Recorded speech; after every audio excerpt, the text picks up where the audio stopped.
সকালে ঘুম থেকে উঠে ফজরের সালাত আদায় করি, ফজরের সালাত আদায় করেই একটি ফেক অ্যাকাউন্টে লগ ইন করি। এই অ্যাকাউন্টে লগ ইন করার মাধ্যমে যত প্রকার নতুন প্রপাগান্ডা আছে সব বাজারে ছড়িয়ে দেই। তারপর ক্যান্টিনে গিয়ে নাস্তা করি, নাস্তা শেষ করে ক্লাসের উদ্দেশ্যে বেরিয়ে যাই। ক্লাসের সময়টুকু সাধারণ শিক্ষার্থীদের মাথা খাই, মাথা খেয়ে এসে ক্যান্টিনে দুপুরের খাবার খাই, খাবার খেয়ে তারপর রুমে গিয়ে একটু বিশ্রাম করি, বিশ্রাম করেই সেনাবাহিনীর গুণগান গাই। তারপর নির্বাচন বিরোধী কিছুক্ষণ ক্যাম্পেইন করি, নির্বাচন বিরোধী ক্যাম্পেইন শেষে মুক্তিযুদ্ধ একটি ভারতের ষড়যন্ত্র এবং ৭১-এর গন্ডগোল হিসাবে প্রচার করি।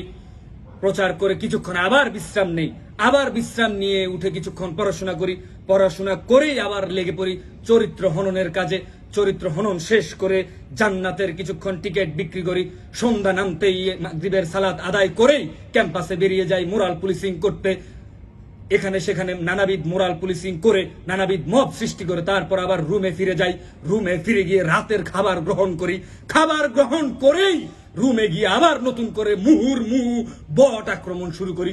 মুহুর্মুহু বট আক্রমণ করতে করতে যখন ক্লান্ত হয়ে যাই তখন একটুখানি বিশ্রাম নেই, একটুখানি বিশ্রাম নিয়েই নারীদের কত উপায়ে হেনস্থা করা যায় সেই সব করি। সেই সব করে সারাদিনের আমল নামায় টিক চিহ্ন দেই, টিক চিহ্ন দিয়ে রাত ১১টা ১২টা ১টা পর্যন্ত বট আক্রমণ চালাতে চালাতে ঘুমিয়ে যাই।